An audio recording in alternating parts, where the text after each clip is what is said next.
वंदे मातरम दोस्तों, भारत माता की जय कहते हुए आज 15 अगस्त को मैं एक नया वीडियो आप लोगों के सामने लेकर आ रहा हूँ।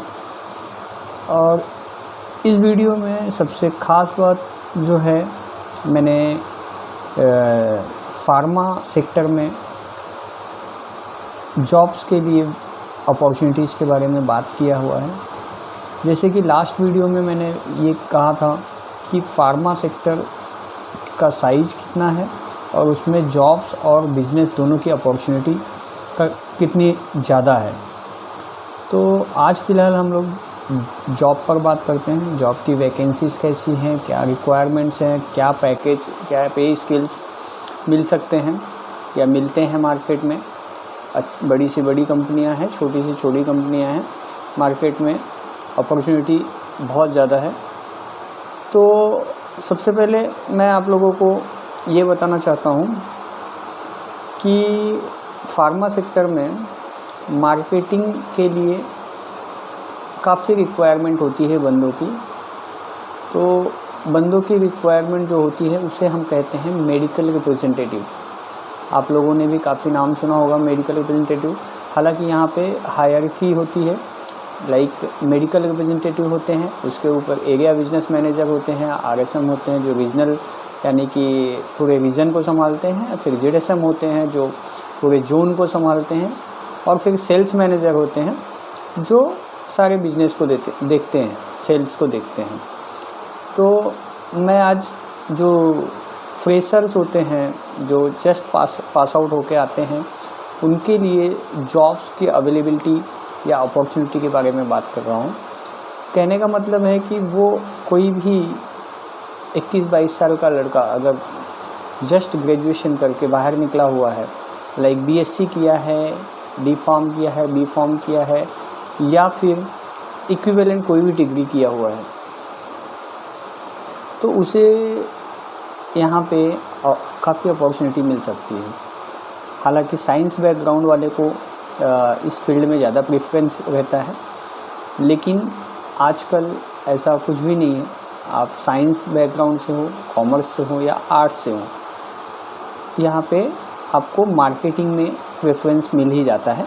अगर बड़ी कंपनियों में नहीं मिलता है तो छोटी मोटी कंपनियों में मिल जाता है, जो कि आपका एंट्री पॉइंट होता है। वहाँ से आप एंट्री कर सकते हैं।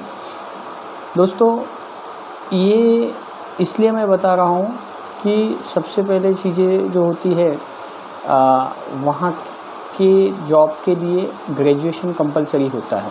Without graduation you will not gate A medical representative job. तो फर्स्ट थिंग, ग्रेजुएशन होना बहुत ज़रूरी है। दूसरी चीज़ जो है, वो सबसे इम्पोर्टेंट चीज़ ये है कि आपका कम्युनिकेशन स्किल्स जो होता है, गुड कम्युनिकेशन होना चाहिए।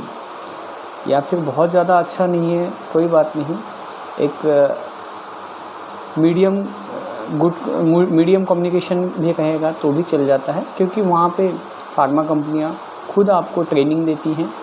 और जो ट्रेनिंग किसी का 7 दिन का होता है, किसी का 10 दिन का होता है, किसी का पूरे महीने भर का भी ट्रेनिंग होता है। तो उस ट्रेनिंग में आप लोगों को सिखाया जाता है कि किस तरह से आपको जॉब करना है, क्या क्या यहाँ के एथिक्स हैं, क्या क्या रूल्स हैं, everything you will get from that training.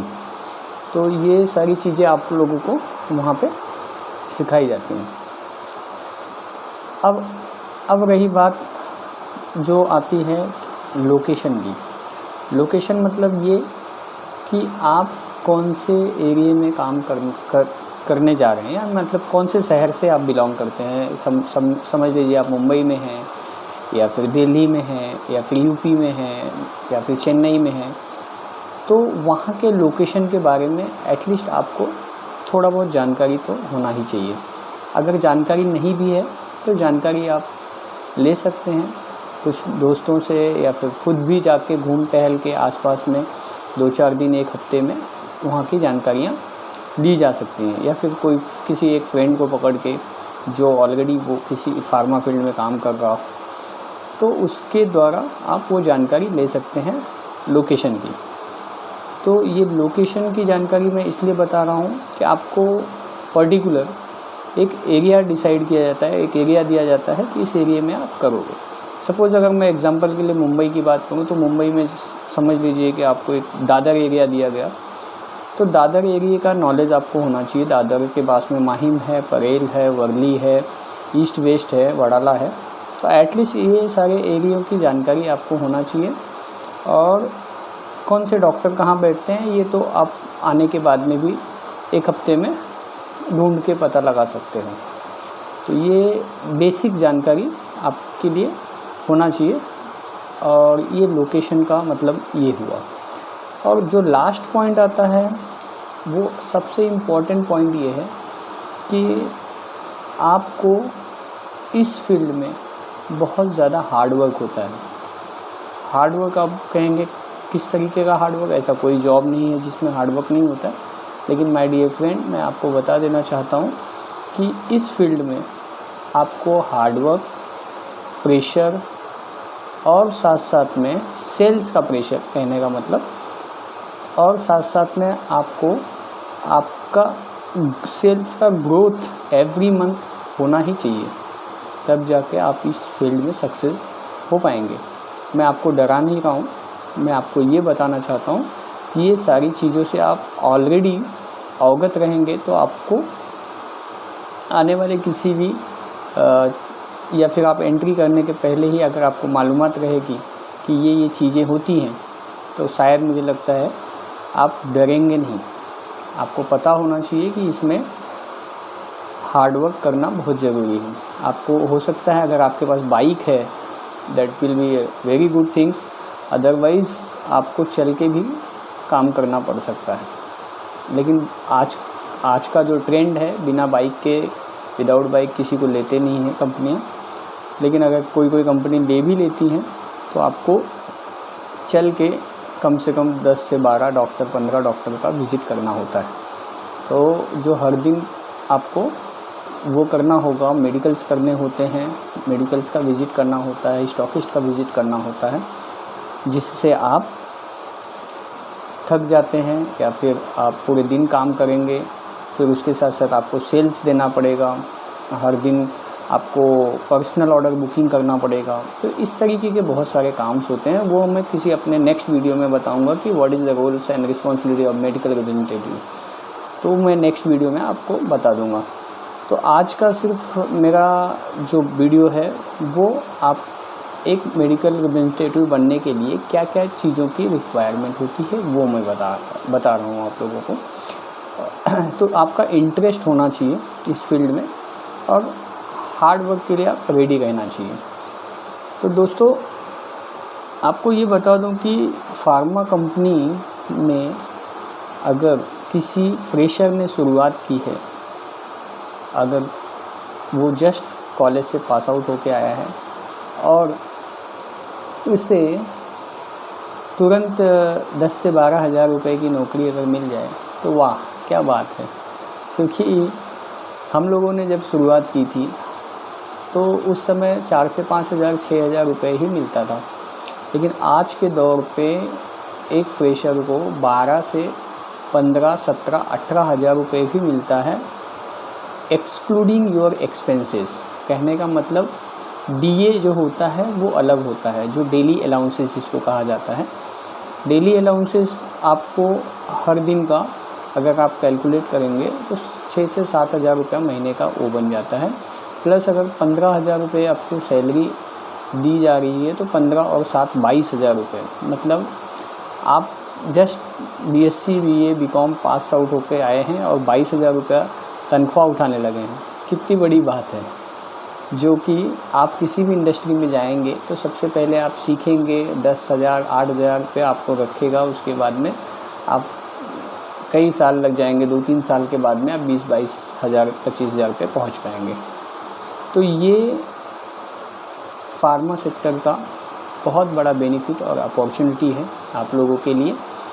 तो अगर आपको ये वीडियो पसंद आया तो कमेंट करिए, शेयर करिए और प्लीज़ सब्सक्राइब करिए। अगर किसी भी तरह की जानकारी इससे रिलेटेड या फार्मा से रिलेटेड अगर आपको चाहिए तो आप कमेंट करके मुझसे पूछ सकते हैं। I will definitely guide you. और मैं सारे के सारे फार्मा सेक्टर में जो भी लोग हैं उनसे मेरा अपील है कि जो नए या फ्रेशर लोग आना चाहते हैं और सच में काम करना चाहते हैं, हार्ड वर्क करना चाहते हैं और अपना करियर इसमें इस्टेब्लिश करना चाहते हैं, तो उनका हेल्प करें। Thank you very much, bye. क्या पे स्किल्स मिल सकते हैं या मिलते हैं मार्केट में। बड़ी से बड़ी कंपनियां हैं, छोटी से छोटी कंपनियां हैं, मार्केट में अपॉर्चुनिटी बहुत ज़्यादा है। तो सबसे पहले मैं आप लोगों को ये बताना चाहता हूँ कि फार्मा सेक्टर में मार्केटिंग के लिए काफ़ी रिक्वायरमेंट होती है बंदों की। तो बंदों की रिक्वायरमेंट जो होती है उसे हम कहते हैं मेडिकल रिप्रेजेंटेटिव। आप लोगों ने भी काफ़ी नाम सुना होगा मेडिकल रिप्रेजेंटेटिव। हालांकि यहाँ पे हायरार्की होती है, लाइक मेडिकल रिप्रेजेंटेटिव होते हैं, उसके ऊपर एरिया बिजनेस मैनेजर होते हैं, आरएसएम होते हैं जो रीजनल यानी कि पूरे रीजन को संभालते हैं, फिर जेडएसएम होते हैं जो पूरे जोन को संभालते हैं, और फिर सेल्स मैनेजर होते हैं जो सारे बिजनेस को देखते हैं, सेल्स को देखते हैं। तो मैं आज जो फ्रेशर्स होते हैं, जो जस्ट पास आउट होके आते हैं, उनके लिए जॉब्स की अवेलेबिलिटी या अपॉर्चुनिटी के बारे में बात कर रहा हूँ। कहने का मतलब है कि वो कोई भी 21-22 साल का लड़का अगर जस्ट ग्रेजुएशन करके बाहर निकला हुआ है, लाइक बीएससी किया है, डी फार्म किया है, बी फार्म किया है, या फिर इक्विवेलेंट कोई भी डिग्री किया हुआ है, तो उसे यहाँ पे काफ़ी अपॉर्चुनिटी मिल सकती है। हालांकि साइंस बैकग्राउंड वाले को इस फील्ड में ज़्यादा प्रेफरेंस रहता है, लेकिन आजकल ऐसा कुछ भी नहीं है। आप साइंस बैकग्राउंड से हो, कॉमर्स से हो या आर्ट्स से हो, यहाँ पे आपको मार्केटिंग में प्रेफरेंस मिल ही जाता है। अगर बड़ी कंपनियों में नहीं मिलता है तो छोटी मोटी कंपनियों में मिल जाता है, जो कि आपका एंट्री पॉइंट होता है, वहाँ से आप एंट्री कर सकते हैं। दोस्तों, ये इसलिए मैं बता रहा हूँ कि सबसे पहले चीज़ें जो होती है वहाँ के जॉब के लिए ग्रेजुएशन कंपलसरी होता है। Without graduation you will not gate A medical representative job. तो फर्स्ट थिंग, ग्रेजुएशन होना बहुत ज़रूरी है। दूसरी चीज़ जो है वो सबसे इम्पोर्टेंट चीज़ ये है कि आपका कम्युनिकेशन स्किल्स जो होता है, गुड कम्युनिकेशन होना चाहिए। या फिर बहुत ज़्यादा अच्छा नहीं है, कोई बात नहीं, एक मीडियम कम्युनिकेशन भी कहेगा तो भी चल जाता है, क्योंकि वहाँ पे फार्मा कंपनियाँ खुद आपको ट्रेनिंग देती हैं, और जो ट्रेनिंग किसी का 7 दिन का होता है, किसी का 10 दिन का होता है, किसी का पूरे महीने भर का भी ट्रेनिंग होता है। तो उस ट्रेनिंग में आप लोगों को सिखाया जाता है कि किस तरह से आपको जॉब करना है, क्या क्या यहाँ के एथिक्स हैं, क्या क्या रूल्स हैं, everything you will get from that training. तो ये सारी चीज़ें आप लोगों को वहाँ पे सिखाई जाती हैं। अब रही बात जो आती है लोकेशन की। लोकेशन मतलब ये कि आप कौन से एरिया में काम करने जा रहे हैं, या मतलब कौन से शहर से आप बिलोंग करते हैं। समझ लीजिए आप मुंबई में हैं, या फिर दिल्ली में हैं, या फिर यूपी में हैं, या फिर चेन्नई में हैं। तो वहाँ के लोकेशन के बारे में एटलीस्ट आपको थोड़ा बहुत जानकारी तो होना ही चाहिए। अगर जानकारी नहीं भी है तो जानकारी आप ले सकते हैं कुछ दोस्तों से, या फिर खुद भी जाके घूम टहल के आसपास में 2-4 दिन, 1 हफ्ते में वहाँ की जानकारियाँ ली जा सकती हैं। या फिर किसी एक फ्रेंड को पकड़ के जो ऑलरेडी वो किसी फार्मा फील्ड में काम कर रहा हो, तो उसके द्वारा आप वो जानकारी ले सकते हैं लोकेशन की। तो ये लोकेशन की जानकारी मैं इसलिए बता रहा हूँ कि आपको पर्टिकुलर एक एरिया डिसाइड किया जाता है, एक एरिया दिया जाता है कि इस एरिया में आप करोगे। सपोज़ अगर मैं एग्जांपल के लिए मुंबई की बात करूँ, तो मुंबई में समझ लीजिए कि आपको एक दादर एरिया दिया गया, तो दादर एरिया का नॉलेज आपको होना चाहिए। दादर के पास में माहिम है, परेल है, वर्ली है, ईस्ट वेस्ट है, वडाला है। तो एटलीस्ट ये सारे एरियो की जानकारी आपको होना चाहिए। और कौन से डॉक्टर कहाँ बैठते हैं ये तो आप आने के बाद में भी 1 हफ्ते में ढूंढ के पता लगा सकते हो। तो ये बेसिक जानकारी आपके लिए होना चाहिए, और ये लोकेशन का मतलब ये हुआ। और जो लास्ट पॉइंट आता है वो सबसे इम्पॉर्टेंट पॉइंट ये है कि आपको इस फील्ड में बहुत ज़्यादा हार्डवर्क होता है। हार्डवर्क आप कहेंगे किस तरीके का हार्डवर्क? ऐसा कोई जॉब नहीं है जिसमें हार्डवर्क नहीं होता, लेकिन माय डियर फ्रेंड, मैं आपको बता देना चाहता हूँ कि इस फील्ड में आपको हार्डवर्क, प्रेशर और साथ साथ में सेल्स का प्रेशर, कहने का मतलब, और साथ साथ में आपको आपका सेल्स का ग्रोथ एवरी मंथ होना ही चाहिए, तब जाके आप इस फील्ड में सक्सेस हो पाएंगे। मैं आपको डरा नहीं रहा हूँ, मैं आपको ये बताना चाहता हूँ कि ये सारी चीज़ों से आप ऑलरेडी अवगत रहेंगे तो आपको आने वाले किसी भी या फिर आप एंट्री करने के पहले ही अगर आपको मालूमात रहेगी कि ये चीज़ें होती हैं, तो शायद मुझे लगता है आप डरेंगे नहीं। आपको पता होना चाहिए कि इसमें हार्डवर्क करना बहुत ज़रूरी है। आपको हो सकता है अगर आपके पास बाइक है, that will be very good things, otherwise आपको चल के भी काम करना पड़ सकता है। लेकिन आज का जो ट्रेंड है, बिना बाइक के, विदाउट बाइक किसी को लेते नहीं हैं कंपनियाँ। लेकिन अगर कोई कंपनी ले भी लेती हैं तो आपको चल के कम से कम 10 से 12 डॉक्टर, 15 डॉक्टर का विज़िट करना होता है। तो जो हर दिन आपको वो करना होगा, मेडिकल्स करने होते हैं, मेडिकल्स का विज़िट करना होता है, स्टॉकिस्ट का विज़िट करना होता है, जिससे आप थक जाते हैं या फिर आप पूरे दिन काम करेंगे। फिर उसके साथ साथ आपको सेल्स देना पड़ेगा, हर दिन आपको पर्सनल ऑर्डर बुकिंग करना पड़ेगा। तो इस तरीके के बहुत सारे काम्स होते हैं, वो मैं किसी अपने नेक्स्ट वीडियो में बताऊंगा कि what is the roles and responsibility of medical representative. तो मैं नेक्स्ट वीडियो में आपको बता दूंगा।